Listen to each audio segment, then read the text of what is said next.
Hello everyone and welcome back to another AFL Fantasy Fanatics video on the channel.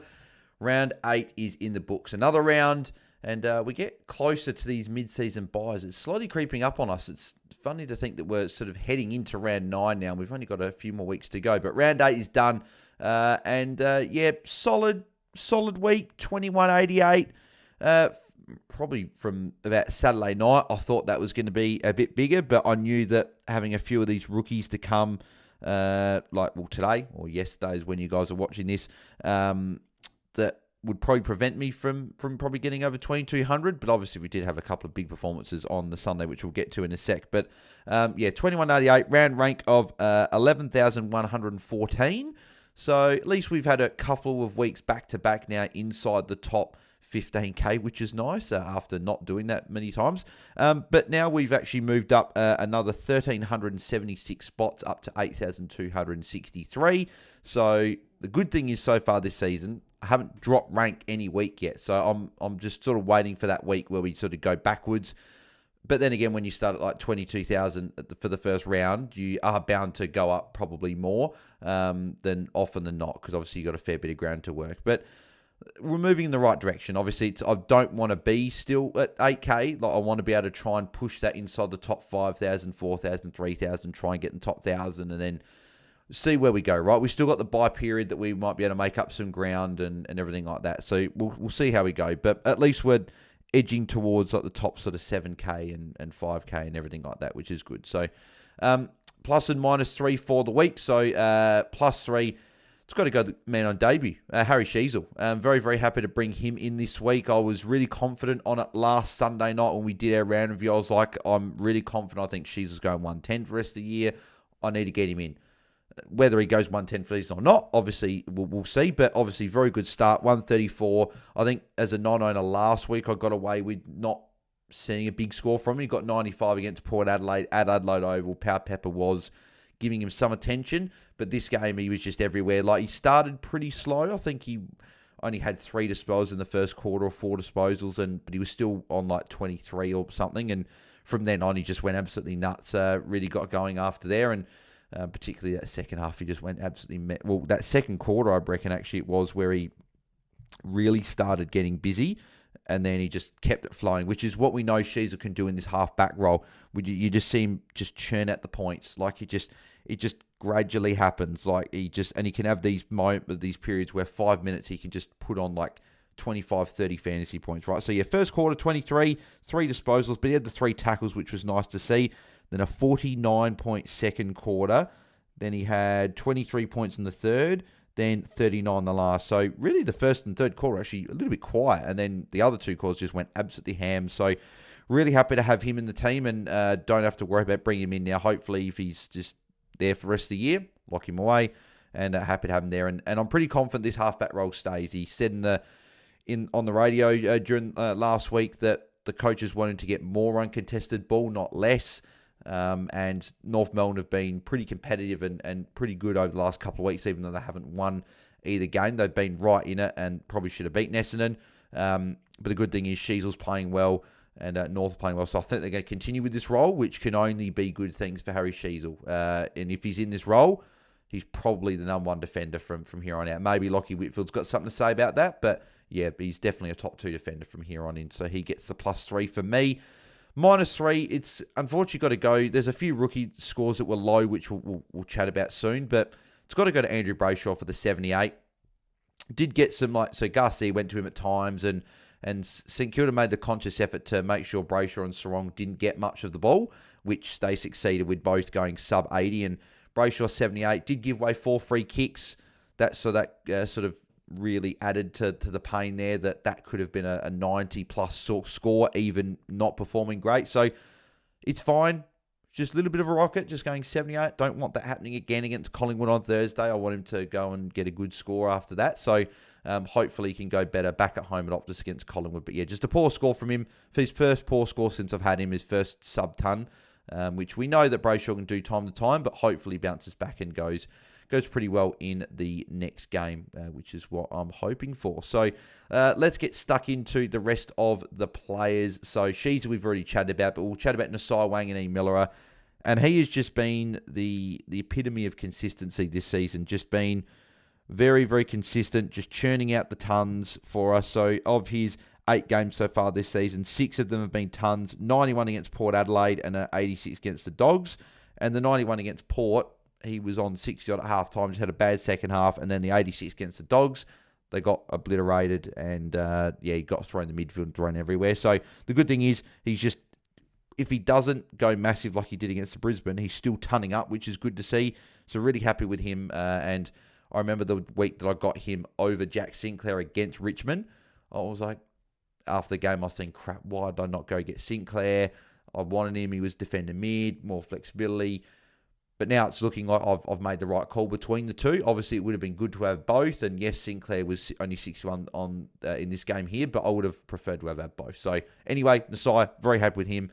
Really love having him in the side. Matt Roberts, 86. Giants are a really tough matchup, so I'm not going to read too much into that 86. We're still pretty solid, considering it was a tough matchup. But now Sydney come into a really good run before their bye. So you go Essendon, Carlton, Melbourne, Adelaide, and Richmond. So really nice run there. And I think Matt Roberts can put up some good scores. And round 14, we'll reassess where he is at that point. He's still averaging 92.5. He's not that far away from, I guess, the guys at the top, right? So like the sixth highest averaging defender. So you got Whitfield, Sheasel, Nasaya, Zorko, Ash. Then you got Sinclair, who's averaging 96.6. Then you got like Noble, Josh Dacos, Jake Bowie, Christian Salem, and then you've got Matt Roberts. So he's definitely not an issue at all, and we'll reassess in round 14, see how he's going from here. But at the moment, he's definitely not an issue at all, and he's near 900k, which is really good. Jaden Short scored 80. Obviously, tough matchup against the Hawks, and he had a pretty good second half. He was pretty quiet in the first half. I think he was on about 34, if I'm not mistaken, in the first half. But in the second half, he got a few more of those plus sixes. And the thing is interesting is went through a couple of games where he wasn't taking the kick-ins. Then he had a couple of games where he was taking all the kick-ins, and now he's back to not taking kick-ins. Vlosten had 6, Broad had 2, and then Short, Trainer, Bolter, Banks, and Brown all had 1 each. So it's just, they don't really have a designated kick. Like, Vlosten's the main guy, but besides that, doesn't really matter. But as I said, the good thing was Short. He had, a 38-point third quarter, and then, was it pretty quiet? Yeah, 15 in the last quarter. So he had that one really big quarter that boosted that to an 80. So hopefully, he's got a really nice run, though. I mentioned that on the pod with Taser and Jordy last night, that Richmond now, their next 3 games, they go West Coast, North Melbourne, and Essendon, all at the MCG. So I'm hoping for some good scores from not only him, but the other defender, which we'll chat about in a second. Riley Bice, Miami Bice, his first poor score of the season. So his first score since their mid-season bye, where he's gone under 70. And funny enough, both of those scores under 80 have come at the SCG since the bye, which is interesting, that he's not scoring as well at the SCG. Giants are an incredibly tough matchup. As I mentioned with Roberts, they got a good run. Essendon at Marvel. At this stage, I'm probably holding. I know his break-even's up to 76, but Essendon, they've just given up 134 to Sheasel. They gave up on 119 the week before to Josh Dacos. I think Bice, this is a game where he can actually score quite well in. He went 125 in his only game at Marvel this year. So I'm probably holding for one more week, but he's certainly a guy that I didn't think I was really going to be trading him until his bye. But if he was to put up another poor score against Essendon and maybe go down in price, that would be where I look to jump off. So I'll give him another week, and we'll see how he goes this week to see if he can get back on track. Luke Trainer, very good from him, 87. He's just been, besides that 30 that he scored against Port, and then I'm not counting the sub game, from round 3 onwards, he's gone over 70 in every game. So 78, 74, 90, then the 2 where he was sub, 73 and 87. So really consistent.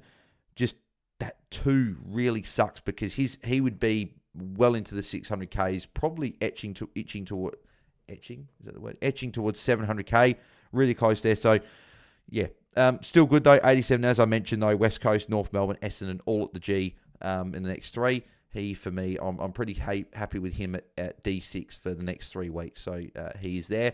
I brought in Matt Carroll this week. So I thought, and I was like, well, with the lack of rookies, I want Boxall. So I thought, well, I'll go Carroll this week, and I'll go get Boxall like this week coming up. So I've got a rookie downgrade, which it still turned out to be. looking like the right call, because if I just do one rookie downgrade this week, it will be Boxall, because there's no real other options.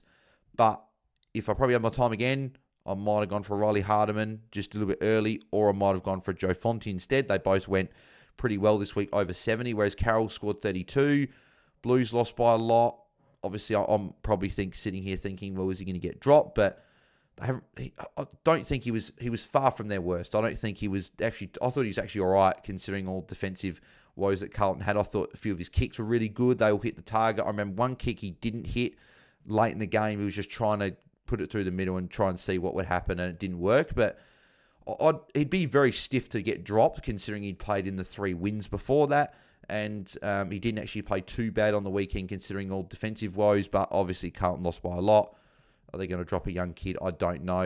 Jack Silvani probably comes back into the team, but probably comes in for like a Lewis Young. So is there an obvious sort of in for Carroll that I'm not maybe thinking of off the top of my head? So I guess we'll find out and we'll see.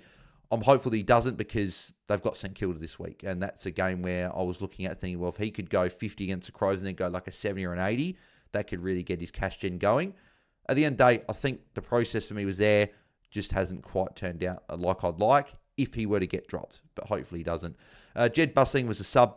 I really don't understand that call from Bevo, making a key defender sub. And then also, they're up by like 60-odd, 70-odd points. Why are you bringing him on with 6 minutes to go? Just makes no sense. This sub rule's a joke. It's just killed cash gen for a number of our rookies, like Trainer being the sub there. Like Bice at the very beginning of the year was the sub. Bustling, obviously, the sub now. Hasty was the sub multiple times. It's killed so many cash cows this year. It's unbelievable. So, but Bustling, hopefully he's in the team still. And he lost a couple of K, but at the end of the day, I think he'll be there for a few weeks, because Liam Jones is out with a calf injury, I think, for about a month or so. Moving to the midfield, Jordan Dawson, the only real primo, just mid. I'm not counting Bailey Smith, which we'll get into in a sec, but just a primo mid that went over 100. Brayshaw and Rosie not doing that, unfortunately. But Dawson, 122. Only had the 22 disposals, but kicked 3 goals. Went forward a little bit more in this game than probably as a fantasy owner I would like. But as a Crows fan, he played really well. I haven't seen that sort of game from Dawson before, where he's able to go down forward and actually take marks. Normally he goes down, doesn't have much impact, and I think, well, why is he doing it? He was still the equal number 1 CBA attendee, so I think that they're probably going to look at doing maybe a 70-30 split with him mid-forward. So, but with the Crows doing better this year than what they did last year when Dawson was forward, I think if that means he's spending more time on the ground than on the bench, then it can only really be a good thing. Obviously, I'd much rather him be 80% mid and leave it at that. But if he's going to be on the ground more and maybe gets a goal or 2 a game, that might even raise his floor a little bit more. So, yeah, John Dawson's fine. I still think he's a top 4 mid, but just something to watch with the role over the next few weeks. But still, very, very good score from him. Brayshaw mentioned poor score, not happy with that. Connor Rosie, tough game for him and for Port. Obviously, they got badly beaten. But the good thing with Rosie is he still had... So, 87 points isn't the worst. He's had 3 80s, but then the rest have been hundreds. But he still had 29 disposals. He only had the 3 marks, which is really what capped his score. And only the 1 tackle, which I know he hasn't been a huge tackler when he's in the midfield or at halfback, particularly at halfback. But if he gets more marks, less handballs, he scores better. So, I'll just put this down a bad game for not only Port, but also for Rosie. And if he's scoring 87 when they get flogged and when he only has 3 marks, then and at Ballarat as well, then I'll definitely take it. I just want to have a look. I didn't actually check what the kick-ins were. Did he have more or less? So Farrell had 6, Rosie had 3, Logan Evans had 2. So still good that he has a few kick-ins a game, raises that floor a little bit. But Rosie will be fine. I'll still see him as a top 6 defender when he'll definitely get defender status when it comes to DPPs in round round 12. Just having a look here, he had 4 CBAs, probably all came in the last quarter. Nope, actually they didn't. None in the last quarter. When did he get the CBAs? All 4 of them came in the third quarter. So interesting. But yeah, still, I think Rosie will be fine. We move on. Bailey Smith, he's just an absolute gun, playing so well at the moment. He's had, 1 score below 100, and of all his tons, only one of them has been below 110, which was the 102 against the Crows. He had that 2-week patch of 102.84 against Crows and Hawthorn. Outside that, though, just getting it done, just big scores. Giants, Port, the next two's tough, but then goes Bulldogs, which obviously will be a massive game. See how he performs in that one. Then West Coast, Gold Coast, Essendon, then the Brisbane, then the bye. So I'm looking forward to seeing what Baz can do, but he's just getting it done, and I think that there's not too much doubt that he'll be the number one forward for the season. Ryan Marrick, 109. Really good to see him finally break that 70 streak. I was just waiting for that one game where he could have a few more kick-ins, a few more marks. And funny enough, every game that Ryan Marrick's had over 4 marks, he's turned up in. So the 2 games he had 8 marks and 7. 101 against Freo and then 109 against Melbourne. So really good to see him turn up. Good for cash gen. His break-even goes back under 50. Now has probably the best 2-game stretch for a halfback you can get in Richmond, then St Kilda. And this is what I was holding him for. Right? I was hoping that he would... This was the game that I was just hoping that if he can have a good score, make it be this one, because then it means that his cash gen can continue for the next 2 weeks. Hopefully he puts up another couple of good scores. If he could get to like 800k, that would be fantastic. And if he was my F6 throughout the buys, it's actually not that bad. Like when you're getting 70s and then the odd ton or two, not the worst. So pretty happy with him. And for cash gen moving forward. Same with Ned Long as well. Like another 83. Low game time, but that was mainly just because he sat off the last 6 minutes. Disappointed they didn't trust him in the last 6 minutes, but it probably doesn't surprise me at the same time. 9 tackles is really good as well. Still got some good matchups up until his bye. Went up nearly 50k. He's over 700 now. He's going to continue to make some good cash over the next couple of weeks, which will be nice. And hopefully he can get towards that 800, 850k and make it a pretty easy swap to a primo that's dropped a little bit. Levi Ashcroft is the big talking point, I guess, from this round. 115 has really thrown my trade plans, which I'll chat about shortly, into a spanner, because he was the guy I was actually going to trade this week. He was going to go up to probably a Josh Dacos off the top of my head. It was probably going to be like a Lindsay or a Lawler down and Levi up. But with a 115, I can't trade him. He's got North this week, 44 break even. I definitely can't trade him. Then he goes to Then he got Melbourne.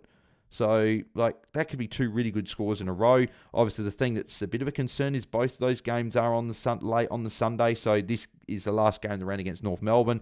And then against Melbourne, it's the second to last game. So, is there a sub in there potentially? I'm not sure. He played 100% game time in the last quarter as well, which is really good to see. 86% game time, which was his first game over 80%.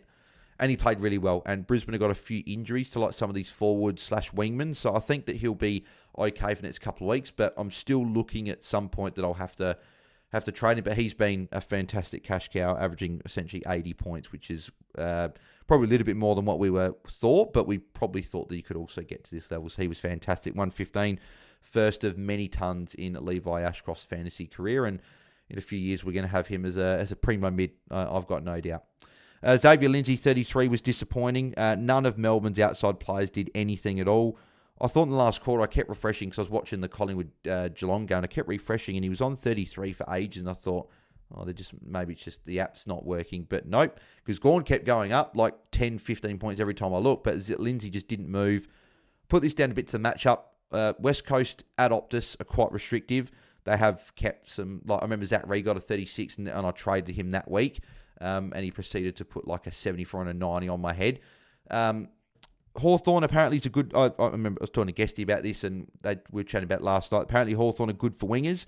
So I'll probably hold Lindsay for 1 week and probably have him on field. But he's one of the guys that I'll be looking to upgrade probably very, very soon. And he'd probably be my next upgrade. Or with a Cleary in the forward, maybe go him down and someone up to put Cleary on field, if that's what I'm looking at doing. But Lindsay, that's his first really poor score where he's played pretty much a full game and not injured. So I might put it down to 1. Because the other games where he wasn't impacted by injury or managed minutes, 94, 80, 63, 98, and then 33. So his first score below 60 where it wasn't managed. So hopefully that was just a bad game and can put up a good score. But just, noting that he might have to go soon if he can't go well. Because his break-even is still 47. So if he can somehow put an 80 or a 90, still make some good cash. So I'll probably keep him for 1 more week and see how he goes.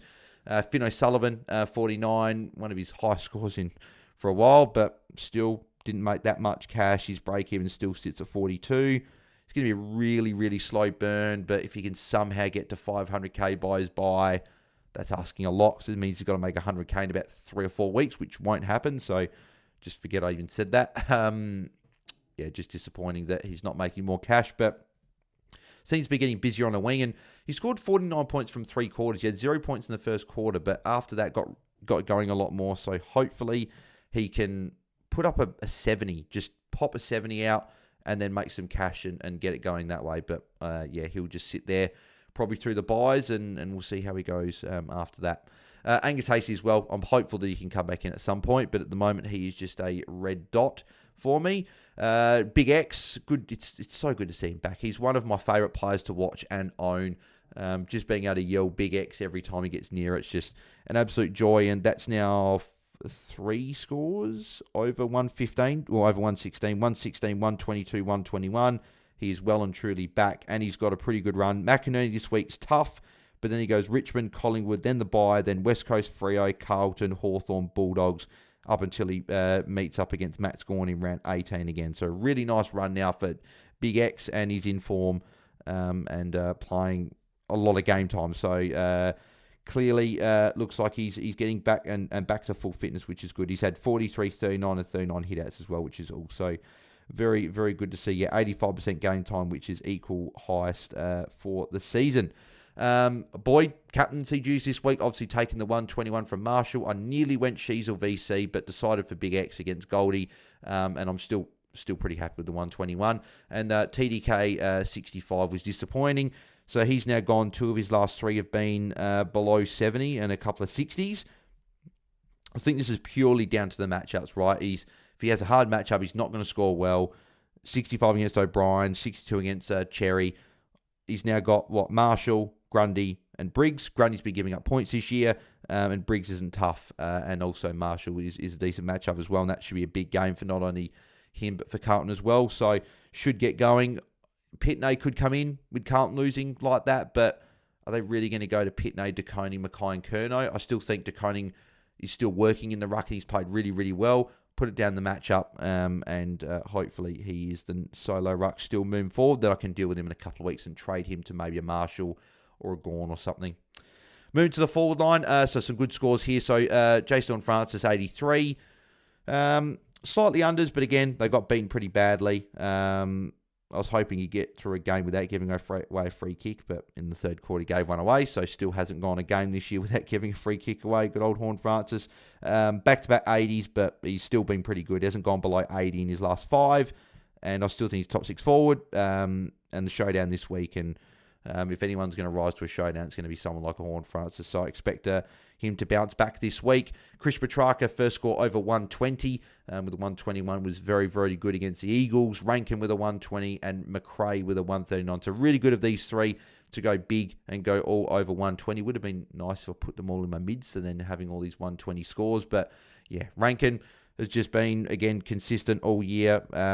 As we say, besides those 2 games where he got subbed out early against the Bombers, and then Gold Coast where he gave away 5 free kicks and should have had a shot on goal towards the end of the game. He's gone over 90 in every single game, and more often than not, he's tunning up. And that was his first score of 120, which is really good to see. So, yeah, Rankin, very, very good. And Jack McRae, 66-point last quarter, helped boost that score. But we know that Jack McRae can get involved and have these massive scores, and what I was meant to say was get involved in the +6 chains and chipping around, which is really good. So he was fantastic. Caleb Daniels, a bit of an issue now with a 77. So his last 5 games, he's failed to ton up, and he's averaging about 83.6. I think I calculated it before. So yeah, not great from him, and he is someone that is on the trade block for me, because I've got pretty much a surplus of forwards, because I've got I've got Marek, I've got Bailey Smith, and I've got Levi Ashcroft all in my midfield. So I'm going to chuck one of them forward. If it benches Cleary and plays, Oliver will come back in, who I held, who's in my utility. And yeah, there you go, 83.6 average for Caleb Daniel over his last 5. And with Sheasel back there now as well, I just don't know where Caleb Daniel's going to really sort of find that.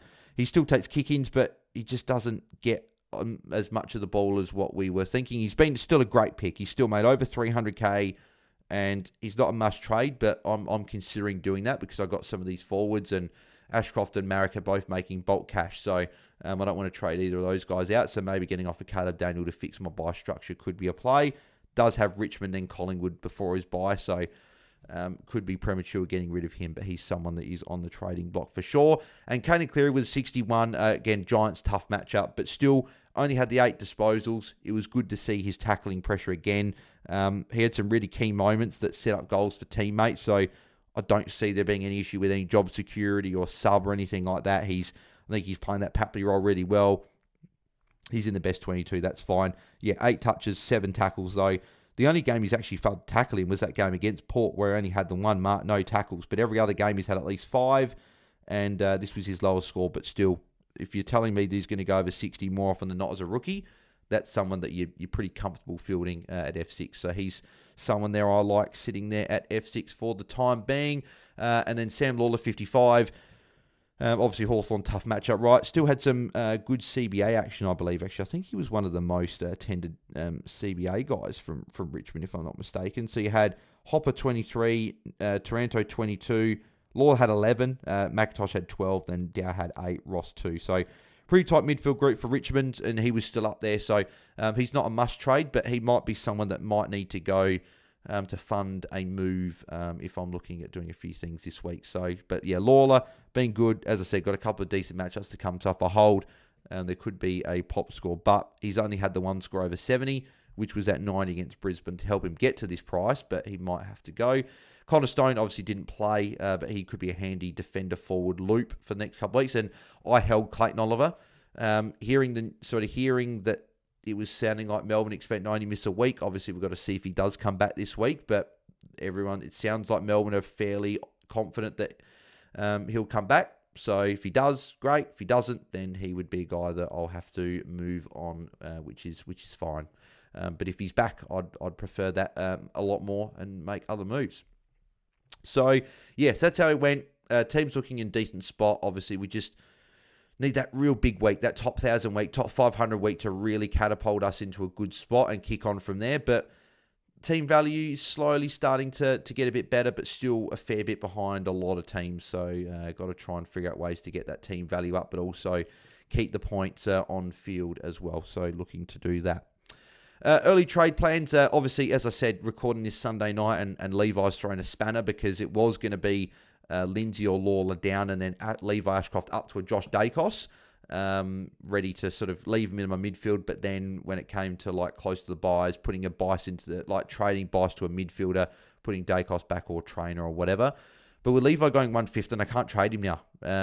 Obviously low break in, which I'd prefer him doing that. Obviously he's made a lot of cash and continues to make more cash, but he's staying now. So like Bice is on the trading block with a 44. Lindsay's on the trading block with a 33. Obviously, a lot of my rookies on the bench are on the trading block. De Koning, do I trade him? Lawler, Caleb Daniel as well is probably the one sort of underpriced player that's underperforming that I don't know if he's going to turn it around with Sheasel being back there. So current trades at the moment, I've currently got Lawler going down to Boxall, which obviously with putting like Clayton Olive back into the mids, putting one of these guys into utility, and then going Lawler, swapping Levi into the forward line and benching Cleary for just this week.